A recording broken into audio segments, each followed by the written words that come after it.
네, 우리 이 시간 하나님의 말씀 같이 보시겠습니다. 구약성경 출애굽기 4장 18절에서 23절까지 같이 보시겠습니다. 출애굽기 4장 18절에서 23절까지 보시겠습니다. 우리 한 절 한 절 같이 교독하시겠습니다.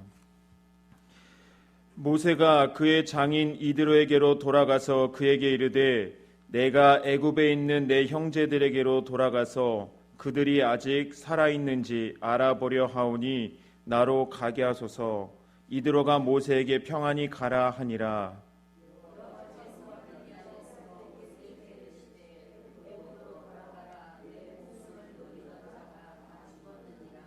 모세가 그의 아내와 아들들을 나귀에 태우고 애굽으로 돌아가는데 모세가 하나님의 지팡이를 손에 잡았더라.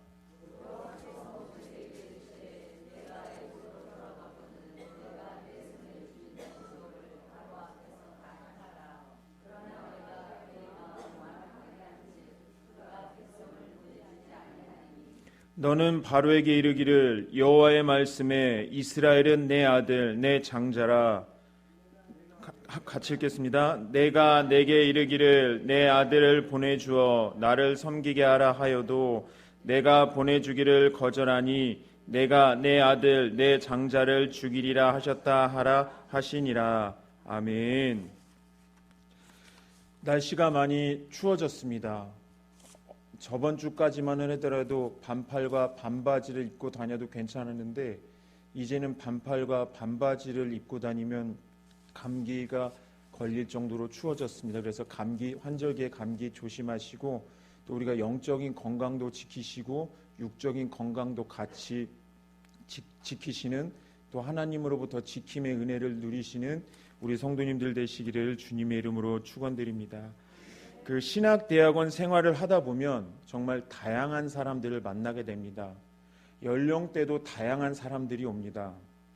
20대 후반에 정말 어린 사람에서부터 그 신학대학원 3년을 졸업하고 나면 은퇴가 목사 한 수 받게 되면 1년밖에 남지 않았던 60 넘으신 지긋한 어르신들까지 다양한 사람들이 신학대학원에 옵니다.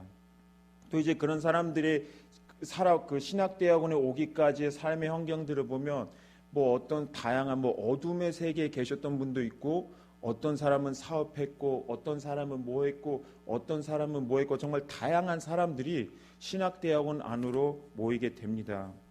근데 이제 그 사람들이 이제 기숙사에서 같이 생활을 하고 한 이제 반을 이루어서 이제 교제를 하다 보면 너는 어떻게 신학대학원에 오게 왔냐? 우리는 호칭이 다 전도사님이거든요. 교회 사역을 안 해도 전도사님은 어떻게 신학대학원 오게 되셨어요? 이렇게 물어보게 되는데 각자가 저는 이래서 오게 됐어요. 저는 이래서 오게 됐어요. 라는 것을 나누게 되는데 저는 그것을 두 개의 카테고리로 나눠봤습니다. 첫 번째는 자원에서 오신 분들, 두 번째는 억지로 오신 분들, 이 두 가지로 나눠봤습니다. 이 자원에서 오신 분들은 이랬습니다. 저 같은 경우는 어쨌냐면 저는 이제 군 생활의 말년쯤에 이제 제대를 할 때쯤에 이제 사회에 나가서 뭐를 할까 하다가 이제 사회복지를 전공하기는 했는데 신학 공부가 좀 재밌어서 그냥 신학 공부 한번 해볼까라는 마음으로 신학대학원에 들어온 경우가 저였고요. 또 어떤 사람들은 어렸을 때부터 나는 그냥 은혜 받아서 나는 목사가 되어야지 하던 사람들도 있었고 어떤 사람들은 주위에서 너 목사해봐라 라는 권유에 내가 목사가 되어야 되겠구나라는 마음으로 목사가 되신 분도 있고 또 어떤 분들은 진짜 말 그대로 뜨겁게 어떤 기도회나 수련회 때 은혜 체험 때문에 내가 이제 주님의 길을 가야지 해가지고 자원하는 마음으로 이제 신학대학원에 들어오신 분들이 있었고요. 이제 억지로 오신 분들의 경우에는 이제 이런 겁니다. 부모님의 믿음이 너무 뜨거워가지고 내가 내 아들을 목사로 바치겠습니다 하셨던 경우가 너무나도 많았습니다. 그러니까 너 신대원 가라. 그런데 너무 가기 싫어서 버티다가 어쩔 수 없이 억지로 신학대학원에 들어오신 분들, 또 어떤 분들은 기도하시다가 하나님께서 내가 신학을 하길 원하시는 것 같다라는 마음의 은혜를 받으신 분들 중에 신학이 싫으니까 도망가고 버티다가 육체적으로 때는 그분들 표현으로는 이랬습니다. 육체적으로 맞다가 맞는 것을 버티다가 도저히 버틸 수가 없어서 내가 이대로 버티면 죽겠구나라는 마음이 들어서 억지로 오신 분들이 있다라고 하는 겁니다. 근데 각자가 이렇게 대학원에 가기까지 온 경우가 다릅니다. 신학대학원에 왜 왔을까요? 목사가 되려고 온 것이지요. 그래서 각자 환경도 다르고요. 이 신학대학원에 진학한 계기도 다 달랐습니다. 그런데 한 가지 공통적인 게 있었습니다. 그것이 뭐였냐면요. 하나님께서 나를 부르셨다라는 그 공통적인 믿음은 다 똑같이 갖고 있었다는 겁니다. 하나님이 나를 부르셔서 여기를 왔지 하나님이 나를 부르지 않으셨다면 나는 여기에 오지 않았을 거다라고 하는 그 대학원 다녔을 당시에 많은 지금 다 목사님 되셨죠. 많은 우리 그 전도사님들 동기분들이 그렇게 이야기를 하셨습니다. 여기에 순종의 의미가 있습니다. 우리는 순종이라고 하면 내 마음이 어느 날 너무나도 성령 충만하고 기뻐서 네 주님의 부르심이 있는지 없는지도 모를 때 네 주님 제가 가겠습니다. 제가 정말 너무 목사하고 싶어요 라고 하는 것도 물론 순종의 의미이지만 나는 이 길을 가고 싶지 않은데 내가 사랑하는 하나님이 나를 구원하신 하나님이 내가 이 길을 가기를 기뻐하신다 원하신다라는 그 마음이 들었을 때 주님이 기뻐하시니 제가 그 길을 가겠습니다. 저는 이 길을 원하진 않지만 주님이 기뻐하시니 제가 이 길을 가겠습니다라고 헌신하고 결단하는 것도 순종이다라고 하는 것입니다. 결국은 부르심을 받아서 그 믿음의 길을 걸어간다라고 하는 것은 주를 위하여 믿음의 길을 걸어간다라고 하는 것은 나를 부르신 나를 구원하신 나를 어둠에서 빛으로 건져주신 그분이 기뻐하시는 길이니 저는 그 길을 갑니다 라는 것이 참된 순종의 자세다라고 우리는 이야기할 수가 있습니다. 예수님께서도 겟세마네 동산에서 기도하실 때 저는 예수님도 이렇게 기도를 하셨구나라고 했던 그 말씀을 보았을 때 참 깜짝 놀랐습니다. 이렇게 다 하실 겁니다. 기도하실 때 이제 십자가를 지실 때가 다가오니까 주님 하실 수만 있다면 이 잔을 내게서 멀리하여 주옵소서라는 기도를 합니다. 다 아시죠? 이 말은 뭡니까? 저 십자가 안 지고 싶습니다라고 말씀하신 겁니다. 예수님이 저 십자가 안 질래요라고 하신 것입니다. 우리로서는 깜짝 놀랄 일입니다. 예수님 십자가를 안 지셨으면 나는 여기 없는데라는 거였죠. 그런데 그 예수님의 다음 기도가 참 우리가 해야 될 기도다라고 생각하는데 뭐라고 기도하면 주님 하실 수만 있다면 이 잔을 내게서 멀리하여 주옵소서라고 기도하면서 그 다음에 이렇게 이야기를 합니다. 그러나 나의 원이 아닌 하나님의 원대로 하나님의 뜻대로 하옵소서라고 이렇게 기도를 합니다. 내가 지금 이 십자가를 지고 내가 나를 진짜 무지하게 공격하는 침뱉고 나를 죽이려는 저 사람들을 사랑해서 져야 되는 그 십자가 내 마음은 안 지고 싶지만 그것이 하나님이 원하시는 길이니 내가 사랑하는 하나님이 기뻐하시는 길이니 저는 그 주님의 기쁨이기 때문에 저는 십자가를 지겠습니다. 주님의 마음이 저의 마음이고 주님 저 사람들을 향한 주님의 마음이 저도 동일하게 사랑하는 마음을 가지고 있으니 제가 그 십자가를 지겠습니다라고 했던 그 마음이 순종의 마음이었다라고 우리는 생각할 수가 있는 것입니다. 그래서 우리는 자원해야 간다고 생각하는 부분이 있습니다. 내가 자원해서 가야지. 아닙니다. 그보다 더 앞서는 것이 하나님께서 우리를 부르셔서 가시는 겁니다. 저와 여러분들이 누군가는 아까 그 전도사님들과 나눴던 얘기 중에 주님 제가 가겠습니다 라고 처음부터 기쁨으로 갔던 사람도 있지만 가기 싫어서 버티다가 가는 사람들이라 할지라도 그 마음속에 하나님이 부르시니 하나님이 기뻐하시니 제가 그 길을 가겠습니다. 하나님이 기뻐하시는 일이면 저도 기쁩니다 라는 그 고백을 가는 이 모든 것들이 다 순종의 길이다라고 우리는 말할 수가 있다는 것입니다. 그 하나님의 부르심이 어떤 사람에게는 자원함으로 나타나고 어떤 사람에게는 버티다가 항복하는 모습으로도 나타난다는 겁니다. 이 모습은 다 하나님의 기쁨을 위하여 그 인생을 주님께 드린다는 의미에서는 다 순종함의 자세다라고 우리는 이야기할 수가 있습니다.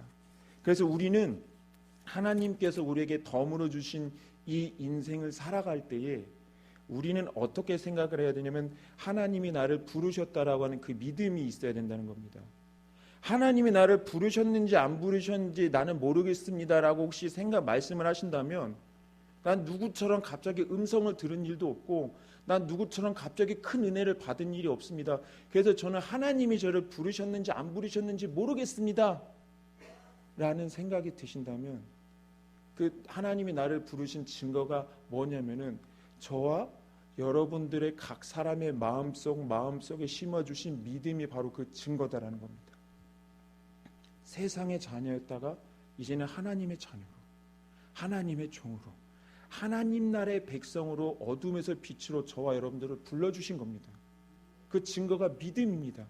그래서 저와 여러분들은 부르심을 받은 사람들이고 저같이 목사들만 부르심을 받은 사람들이 아니라 우리 청년들도 우리 집사님들도 우리 권사님들도 우리 장로님들께서도 똑같이 동일하게 하나님의 부르심을 받은 사람들이다라는 것입니다. 그래서 우리의 인생은 내가 이제 주님의 기쁨을 위하여 할 일이 무엇인가라는 것을 우리는 고민해야 합니다. 근데 그것이 때로는 내가 싫은 것일 수도 있습니다. 그렇지만 하나님 만약에 주님이 이거 기뻐하시면 제가 이것을 하겠습니다라는 그 믿음으로 우리 인생을 부름받은 자로서 우리 인생을 주님께 드리시는 우리 모든 성도님들 되시기를 주님의 이름으로 축원드립니다. 하나님의 부르심이 먼저입니다. 나의 자원이 아니라 하나님의 부르심이 먼저입니다. 우리가 오늘 이 시간에 읽었던 이 본문은 두 부분으로 나누어 볼 수가 있는데 첫 번째는 18절과 20절, 18절에서 20절까지의 내용입니다. 이 18절에서 20절까지의 내용은 하나님의 지팡이를 들고 애굽으로 가는 모세의 모습이 담겨져 있는 것이고요.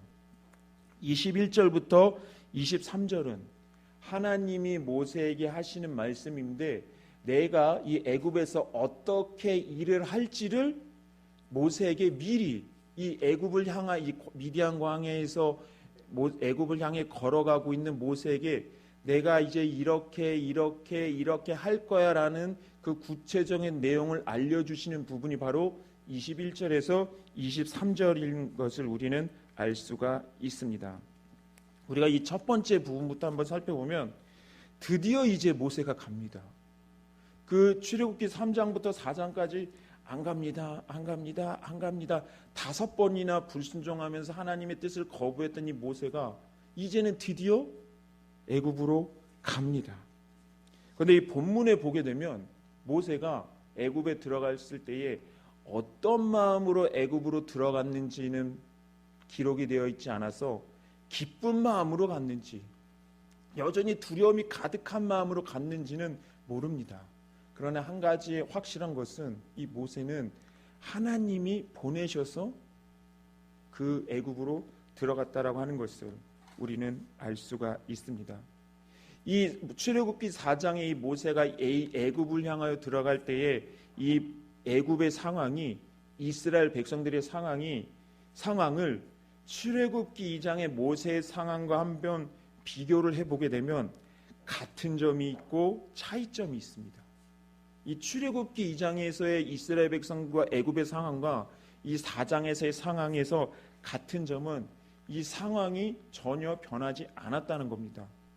이 이스라엘 백성들의 힘든 상황이 전혀 변하지 않았고 여전히 노예 생활이었고 여전히 고통 가운데 있었고 여전히 하나님 앞에 건져달라고 부르짖는 상황 가운데 있었습니다. 그런데 아마 생각해 보기에는 출애굽기 4장에서의 상황이 더 힘들었을 것 같습니다. 왜냐하면 출애굽기 2장에서 모세가 애굽인을 죽이고 도망쳤기 때문에 그 모세를 색출하기 위하여 얼마나 이스라엘 백성들을 닥달했을까라는 그 생각을 해보면, 기록에는 나와 있진 않지만 합리적으로 생각을 해보면 출애굽기 4장의 상황이 더 힘들었을 것이다라고 생각이 듭니다. 모든 것은 다 그대로입니다. 변한 것은 아무것도 없습니다. 그런데 변한 것은 모세였습니다. 일단 모세의 처지가 달라졌습니다. 출애굽기 2장에서의 모세는 왕자의 신분을 가지고 있었고요. 그런데 이 4장에서는 아무것도 없는, 다 잃어버린, 그 누구도 알아주지 않는, 그저 미디안 광야에서 이름도 모르는 그 무명의 양을 치는 목자로서 무려 40년을 살았다는 것입니다. 그런데 또 한 가지 달라진 것은, 이게 진짜 중요합니다. 모세가 의지하는 대상이 달라졌다는 겁니다. 2장에서의 모세는 의지하는 대상이 자신이었습니다.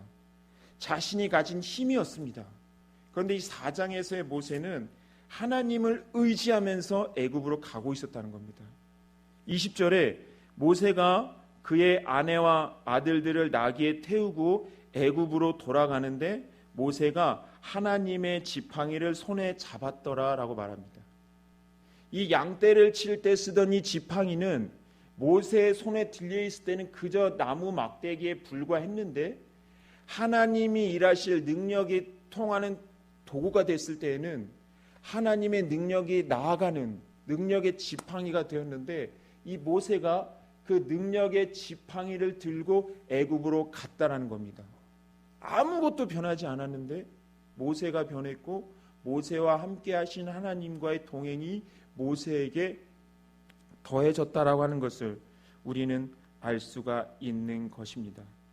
우리가 이 시점에서 한번 생각해 봐야 될 것은, 하나님께서는 이 모세라는 이 출애굽기 4장에 이 모세가 애굽으로 돌아갔을 때의 시기는 약 80세 정도 되었을 때의 시기입니다. 그렇다면 이 앞으로 이 80세 이후의 모세의 삶은 우리가 알다시피 뭐 이적을 행하고 뭐 홍해도 가르고 만나와 매출하기도 엄청난 일을 하던 때의 모세였고, 이 80세 이전까지는 사람들이 알아주지 않던 모세였다는 겁니다. 그렇다면 이 80세 이전의 모세를 우리는 어떻게 이야기를 하고 어떻게 생각할 수 있느냐면은, 세상 사람들은 세상의 기준은 80세 이후의 모세만 기억할 겁니다. 그런데 하나님의 관점에서는 80세 이전의 모세도 가치 있는 인생이었다는 겁니다. 왜냐하면요, 이 80세 이전까지의 모세의 인생은 하나님께서 빚으시는 시간들이었다는 겁니다. 이 모세가 처했던 이 광야라는 이 40년이라는 시간이 힘든 것만은 생각하면 힘들겠지만, 하나님께서 모세를 하나님의 사람으로 빚으시는 시간이었다는 것입니다. 이 광야에서는 이 자신의 가진 육체적인 힘을 빼는 시간이었습니다. 왜요? 하나님을 의지해야 했기 때문에. 처음에 출애굽기 2장에서 모세가 실패했던 이유는 뭐였습니까? 내가 갔기 때문입니다. 나 혼자 갔기 때문입니다. 애굽으로. 자신의 형제들을 돌보러 가는데 나 혼자 갔기 때문입니다. 그런데 지금의 모세는 하나님의 능력의 팔인 붙잡힌 모세가 애굽을 향하여 가고 있었던 겁니다. 그러니까 출애굽기 2장에서의 모세 보게 되면 모세가 자기 형제들을 돌아보기 위하여 나아갔더니라고 말씀하고 있고, 오늘 본문에서도 장인 이드로에게 이야기할 때 내가 내 형제들을 돌보기 위하여 애굽으로 들어가겠습니다라고 말을 하는 겁니다. 똑같은 마음이었습니다. 형제들을 돌보고자 하는 마음으로 똑같이 나아갔습니다. 그런데 이제는 하나님의 지팡이를 손에 들고 나아간, 하나님의 손에 완전히 붙잡힌, 내 자아가 깨지고 하나님의 손에 붙잡힌 모세가 애굽으로 가고 있었던 겁니다. 우리가 아무리 능력이 뛰어나도, 내가 가진 것이 아무리 많아도 그것들이 하나님의 자리를 차지하고 있으면 우리는 우리의 일을 하는 것이지 하나님의 일을 하는 것이 아닙니다. 그러니까 이 80세 이전까지의 모세는 그런 나를 버리는 시간들이었던 겁니다. 그런데 그 내 손에 내가 가진 애굽 왕자로서의 지위, 왕자로서 사용할 수 있는 모든 힘, 이런 것들을 다 버리니까 이제는 그 손에 하나님의 지팡이가 손에 들려져서 그 지팡이를 들고 애굽으로 갔다는 겁니다. 그러니까 이제 이 출애굽기 4장에서 이제 이 모세는 하나님이 나를 통해 일하신다라는 그 믿음을 가지고 들어간 겁니다. 하나님께서 우리를 지으신 목적을 분명히 알아야 됩니다. 하나님이 우리를 위하여 존재하시는 분이 아니라 우리가 하나님의 영광을 위하여 하나님을 나타내기 위하여 존재하는 사람들인 것입니다. 그래서 하나님께서는 모세를 세우셨고, 그래서 하나님께서는 모세의 인생 가운데 가졌던 인간적인 힘을 다 빼는 시간들이 필요했고, 그 힘이 빠지고 나니 비어진 그 자리에 하나님의 능력을 채워주셔서 이제는 애굽으로 갔었다는 것입니다. 그리고 두 번째 부분인 21절부터 23절까지를 한번 살펴보게 되면, 하나님의 지팡이를 들고 애굽에 들어가는 모세에게 하나님께서는 그 지팡이를 들고 있는 모세를 통하여 어떻게 일을 하실지 그 계획을 알려주십니다. 두 가지를 말씀하시는데, 첫 번째는 내가 바로의 마음을 완악하게 할 것이다 라고 말씀하셨습니다. 두 번째는 애굽 왕의 아들 장자를 죽일 것임을 말씀하셨습니다. 우리 성도님들께서 이 장자의 죽음에 대하여 라는 말을 들으시면 무엇이 생각이 나십니까? 아마 바로 10가지 재앙 중 마지막 재앙인 장자의 죽음이 생각나실 것입니다.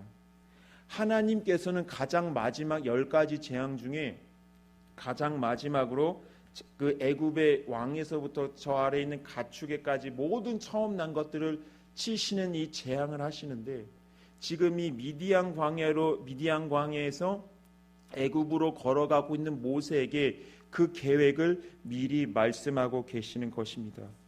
그런데 이 21절부터 23절까지 보게 되면 내가 바로의 마음을 완악하게 할 것이기 때문에 아마 바로가 너의 말을 듣지 않을 것이다 라고 미리 이야기를 해주십니다.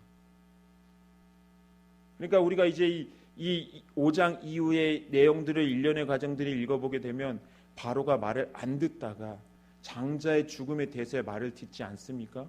그런데 이 모든 것들이 하나님의 계획 안에서, 하나님의 뜻 안에서 이루어졌다는 겁니다. 그런데 우리는 이것을 제3자의 입장에서 보았을 때 이 성경에 읽는 시선으로 보니까 하나님이 일하시는구나라고 생각을 하지만, 실제로 이 현장에 있었던 이스라엘 백성들의 입장으로 들어가게 되면 뭐라고 나와 있냐면은 이 이스라엘 백성들의 마음이 상했다라고 말합니다. 왜요? 하나님이 처음에 이적을 행하셨어요. 그 뱀의 이적을 행하셨어요. 그런데 이 바로 왕이 말을 안 듣는 겁니다. 나중에 5장이나 6장 넘어가면서 살펴보겠지만 이 이스라엘 백성들의 상황이 더 꼬인 겁니다. 더 힘들어진 겁니다. 그러면서 피 재앙을 하고서도 바로가 말을 안 듣습니다. 개구리 재앙을 하고서도 말을 안 듣습니다. 이 재앙을 해서도 말을 안 듣습니다. 그러다가 장자의 죽음에 와서야 이 바로 왕이 말을 듣습니다. 그러니까 우리는 이것을 볼 때에 처음에 피를 냈을 때 말을 들었어야 되는데 안 들으니까 하다가 장자의 죽음에 와서야 그때서야 말을 들었구나 라고 우리는 생각하겠지만 아닙니다. 하나님께서는 장자의 죽음에 오기까지 장자의 죽음에서 말을 듣도록 이 모든 것을 다 계획하신 겁니다. 그러니까 그런데 하나님께서 이렇게 행하신 이유가 있습니다. 우리가 출애굽기 초반에 살펴보았을 때에 이 바로 왕은 여호와가 이스라엘 노예들만의 신이라고 생각을 해서 여호와 하나님을 신으로도 인정하지 않고 가볍게 여겼다라고 했습니다. 그러니 당연히 노예들의 호소가 귀에 들어올 리가 없었던 것입니다. 이 애굽 안에 있는 많은 신들 중에서도 이 여호와는 가장 능력이 없는, 가장 힘이 없는 신으로 여겨졌던 시대가 바로 그 시대였고, 그렇게 여겼던 왕이 바로 왕이었던 겁니다. 이 10가지 재앙을 한번 살펴보면 그 당시에 그 애굽에서 섬기던 모든 우상들과 연결이 되어 있습니다. 그러니까 즉 이 하나님께서 피의 재앙부터 시작을 해가지고 이 장자의 재앙까지 하나하나를 도장 깨기 하듯이 깨신 이유는 이 모든 우상들을 뛰어넘는 유일하신 하나님이 바로 여호와 하나님이시다라고 하는 것을 이스라엘 백성들을 포함한 애굽의 모든 사람들에게 알려주시려고 말씀하셨던 것입니다. 그렇게 일을 하셨던 겁니다. 그러니까 하나님의 능력이 없어서 장자의 죽음에 와서의 일을 하신 게 그때서야 겨우 성공하신 게 아니라 하나님이 여호와가 하나님 되심을 나타내기 위하여 이 일을 하신 것입니다. 그래서 출애굽기 7장 5절에 보게 되면 내가 내 손을 애굽 위에 펴서 이스라엘 자손을 그 땅에서 인도하여 낼 때에야 너희 이스라엘 백성들이 출애굽을 할 때에야 애굽 사람이 나를 여호와인 줄 알리라. 그때서야 참된 하나님이 여호와시구나라는 것을 그때서야 알 것이다라고 하나님께서는 모세에게 말씀을 하신 것입니다.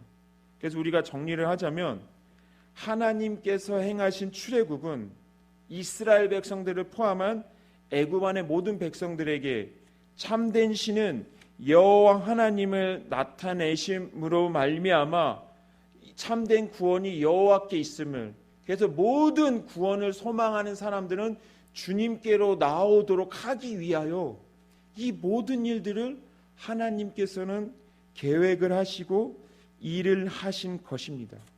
그 하나님의 계획 안에 하나님의 예비하심에 따라 모세가 이스라엘 백성의 지도자로 세움을 받아서 훈련받고 그 현장으로 나아가 하나님께서 예비하신 대로 하나님께서 정하신 대로 그 길을 걸어간 것입니다. 그래서 이 오늘 말씀의 결론을 한 문장으로 우리가 요약을 하자면 어떻게 요약을 할 수 있냐면 결론은 하나님이 세우시고 하나님께서 일을 하신다는 겁니다. 우리가 세움을 받았다라고 해서 내가 일을 하는 것이 아니라 나를 통하여 하나님이 일을 하신다는 겁니다. 그래서 우리가 세움받은 그 자리에서 내가 하나님께서 세워주신 그 직분 안에서 내가 일을 하지만 나를 통하여 하나님이 일을 하신다라는 그 믿음이, 그 신앙 고백이 우리 안에 있어야 된다라는 것입니다.